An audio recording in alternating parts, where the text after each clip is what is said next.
नमस्कार छात्रों। आज का अपना टॉपिक है अधिगम आकलन के लिए परीक्षण और परीक्षण से जुड़े हुए उसकी विशेषताएं और कसौटी के बारे में मैंने कल अध्ययन किया था। परीक्षण से जुड़ी ही दो कसौटियाँ, पहली कसौटी तकनीकी कसौटी, दूसरी है व्यावहारिक कसौटी। तकनीकी कसौटी मूल रूप से टेक्निकल क्राइटेरिया होता है। इस टेक्निकल क्राइटेरिया में मूल रूप से जो बात की जा रही है टेक्निकल क्राइटेरिया में, वह कुछ बातों को लेकर, कुछ विशेषताओं को लेकर उसमें जोड़ा गया है। जो भी परीक्षण किया जा रहा है वो टेक्निकल के क्राइटेरिया को आधार मानते हुए वो परीक्षण किया जा रहा है। उसमें मूल रूप से कुछ गुणों को सम्मिलित किया गया है। अगर वे गुण उसमें सम्मिलित हैं, सभी उसमें शामिल हैं, तो वह परीक्षण उन्नत और उच्च नस्ल का होगा। अगर उसमें किसी भी कुछ गुणों की कमी भी हो जाए तो वो परीक्षण उन्नत किस्म का नहीं हो पाएगा। इसलिए परीक्षण जो किया जा रहा है उसमें विभिन्न प्रकार के जो टेक्निकल गुण हैं, जो विशेषता है, जो खासियत है, उसमें होनी बहुत ज़रूरी है। जिसमें से पहला गुण मैंने कल बताया था आपको, वह था उसका वस्तुनिष्ठता। क्योंकि वस्तुनिष्ठता से तात्पर्य जो भी परीक्षण किया जा रहा है, चाहे वो जितनी भी व्यवहार करे, कोई भी व्यक्ति करे, किसी भी व्यक्ति पर करे, लेकिन उसका परिणाम हमेशा एक ही अंक वाला आएगा। उसमें किसी प्रकार का कोई एक अंक का भी, आधे अंक का भी फेरबदल नहीं होगा। उसका उत्तर हमेशा एक ही आएगा। वह वस्तुनिष्ठ परीक्षण कहलाता है। क्योंकि इस परीक्षण में व्यक्तिनिष्ठता या निजता कहीं नहीं होती। वह हमेशा एक परिणाम देने वाला होता है और उसकी निश्चित अवधि होती है, निश्चित गुणांक होता है, निश्चित अंक होता है। उसी के आधार पर इस परीक्षण को किया जाता है। फिर दूसरा आता है विश्वसनीयता। विश्वसनीयता की जब बात की जाती है, लायबिलिटी की बात की जाती है, उसमें मूल रूप से जो बात की जा रही है विश्वसनीयता की बात, आप कोई भी परीक्षण कर रहे हो, उस परीक्षण को बार बार करने पर भी उसका परिणाम एक समान आता है। उसमें किसी प्रकार का कोई फेरबदल नहीं होता। वह परीक्षण आपके लिए विश्वसनीय है। उस पर आप विश्वास कर सकते हो कि ये परीक्षण जांच करने योग्य है और आप अन्य पर भी उसको एप्लीकेशन कर सकते हो। परीक्षण वही मान्य है जिसमें हमेशा समान अंक और समान गुणांक आता है। फिर बात आती है वैधता की। परीक्षण या टेस्ट जो दिया जा रहा है या लिया जा रहा है, उसमें वैधता होना बहुत ज़रूरी है। अगर वैधता नहीं है तो वो किसी के लिए भी वो टेस्ट लेने लायक नहीं है। क्योंकि उसकी वैलिडिटी नहीं है।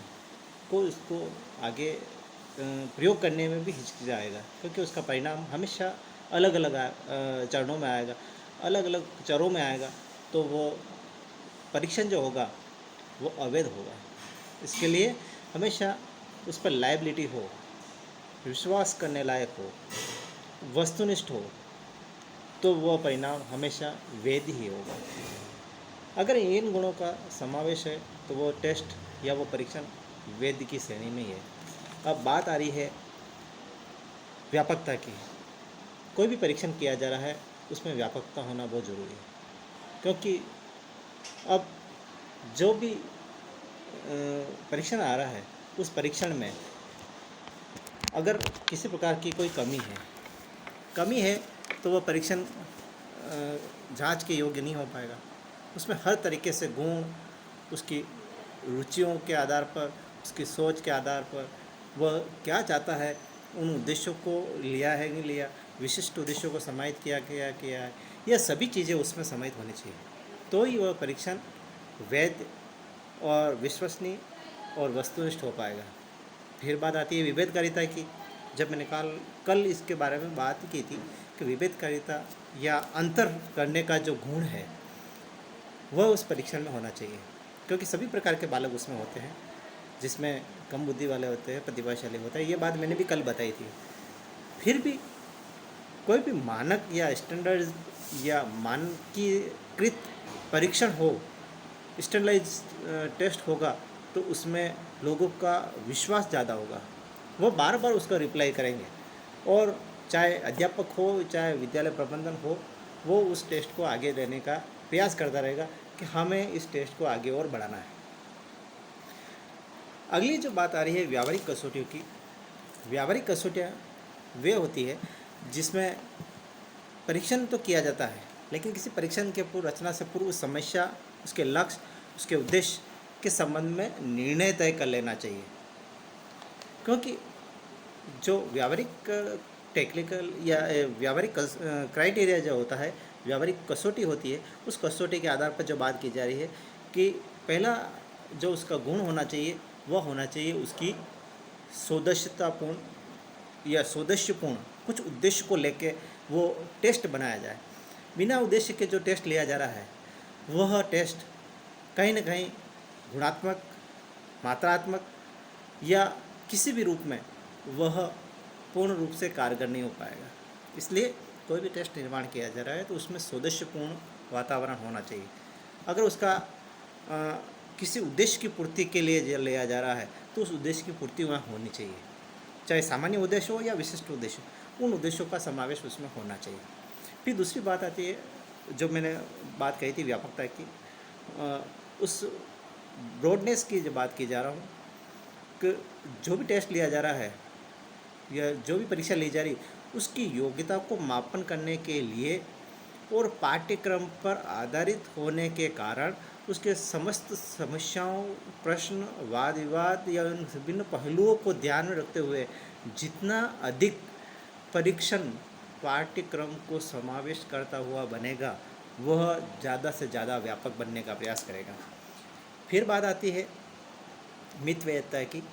मितव्ययता यानी कि कम खर्चा हो, वहाँ मितव्ययता, जहाँ कम, जितना कम कर सके उतना उस परीक्षण में अपनी तरफ से खर्चा कम करने का प्रयास करें, कम समय में अधिक रिजल्ट आए, कम बजट में अच्छा टेस्ट बन जाए, वही मितव्ययता का उदाहरण है। यानी कि परीक्षा ऐसा होना चाहिए कि बालक को जो टेस्ट निर्मित किया जा रहा है, बालक के लिए एक शिक्षक के द्वारा जो प्रमापी जो टेस्ट होता है, और उस परीक्षण में जो शिक्षक के द्वारा निर्मित किया जा रहा है उसमें कम समय में अधिक अच्छा परिणाम देने का प्रयास करता है, और कम बजट में नवाचार से युक्त परीक्षण होता है। क्यों ना विद्यालय प्रबंधन भी उसको आगे करने में या आगे लेने में उसकी सोच विकसित करेगा। फिर बात आती है उपयोगिता। जो परीक्षण किया जा रहा है वो परीक्षण निर्माण करने, छात्रों की समस्याओं को हल करने, उनको अंकन करने, तीनों की दृष्टि से वो टेस्ट इजी गोइंग में होना चाहिए, बिल्कुल सरल होना चाहिए, तो वो अच्छा परीक्षण कहलाएगा। क्योंकि प्रशासन जो होता है, एडमिनिस्ट्रेशन जो होता है, वो सुविधापूर्ण और सरल स्पष्ट निर्देशों के माध्यम से उस परीक्षण को उपयोग में लाता है। अगर उदाहरणपूर्ण होगा, उदाहरण युक्त होगा, स्पष्ट होगा, सरल होगा, तो क्यों ना विद्यालय प्रबंधन उसको उपयोग में लाएगा। अब बात आ रही है उसके परिणाम की।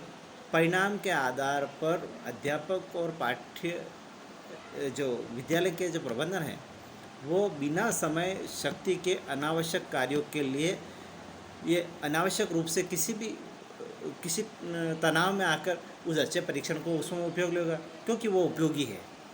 और अपने व्यावहारिक तरीके से ही देखा जाता है कि जो वस्तु उपयोगी होगी उसको आगे बढ़ चढ़ के उसको अपनाएंगे। अगर अनुपयोगी होगी तो कौन उसको अपनाएगा। इसलिए क्या है, अच्छी और उपयोगी युक्त होगी चीज़ तो उसको क्यों नहीं अपनाएंगे। फिर बात आता है इसका व्यावहारिक कसौटियों में, व्यावहारिक क्राइटेरिया में या बिहेवियर क्राइटेरिया में जो बात की जा रही है। अगला जो गुण आता है उसका है ग्राह्यता, यानी ग्रहण करने योग्य। जो भी परीक्षण लिया जा रहा है उस पर व्यक्तियों पर उसकी विभिन्न परिस्थितियों के आधार पर उस पर परीक्षण किया जा रहा है, जिसको आधार बनाकर परीक्षण विशेष मानकीकृत और विशेष स्टैंडर्डाइज परीक्षण कहलाता है। और विशेष परीक्षण करने के बाद वो जब परीक्षण मानकीकृत हो जाता है एक स्टैंडर्ड टेस्ट हो जाता है। तो एक शिक्षक के लिए तो गर्व की बात होती है, लेकिन छात्र उससे सीखेगा, अन्य आगे आने वाले छात्र सीखेगा, प्रशासन, विद्यालय प्रशासन उसको ग्रहण करेगा, और ग्रहण करने वाली बात होगी तो उसमें और कुछ नयापन होगा तो वो भी उसमें संबंध जोड़ा जाएगा। तो इस तरीके से उन्हें स्थानों और सभी परिस्थितियों में उस टेस्ट का अप्लाइजेशन हो, उसका उपयोग हो, तो वो सदैव ग्राह्यपूर्ण होगा। फिर अंतिम जो होगी प्रतिनिधित्व, उस टेस्ट की जब बात की जा रही है, एक उत्तम परीक्षण प्रतिनिधित्व की बात करता है, और व्यक्ति के व्यवहार में जो सैम्पलिंग लाए जाते हैं कि उसके व्यवहार में क्या क्या सैम्पलिंग लिए गए, उसको परीक्षण में किस तरह से जोड़ा जाए, उसका मापन उसके प्रतिनिधित्व के आधार पर किया जाए कि जो सैंपल उस मापन के लिए लिए गए हैं वे मापन उसमें लिया जाए। निदानात्मक परीक्षण का जो प्रतिनिधित्व परीक्षण कहा जाएगा, उसमें उस व्यक्ति के व्यवहारों को चरों के रूप में लेकर उसके सैंपल के रूप में उसका प्रयोग लिया जाएगा। तो वो प्रतिनिधित्व करना उस अच्छे टेस्ट के उदाहरण है। तो हम परीक्षण के बारे में आज विस्तारपूर्वक अध्ययन कर चुके हैं।